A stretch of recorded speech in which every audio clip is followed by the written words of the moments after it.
ความสุขบางวันอยู่ในจานง่ายๆเช้านี้บ้านผมหอมไปทั้งบ้านครับแกงหน่อไม้ใส่เห็ดเผาะเห็ดขอนดำเติมตะไคร้น้ำย่านางใส่ดอกขจรแมงลักผักขะแยงและยอดฟักทองอ่อนๆแค่กลิ่นก็เรียกน้ำลายได้แล้วเมื่อก่อนผมเคยคิดว่า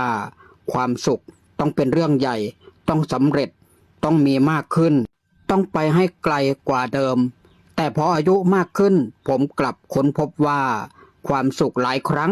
ซ่อนอยู่ในหม้อแกงธรรมดาที่มีผักจากสวนสมุนไพรจากธรรมชาติและคนในบ้านนั่งล้อมวงกินด้วยกัน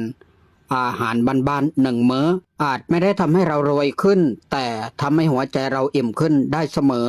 และยังกินอาหารที่งอกจากดินยิ่งรู้สึกเหมือนได้เติมพลังชีวิตกลับคืนสู่ร่างกายธรรมชาติยังคงดูแลเราอยู่เสมอ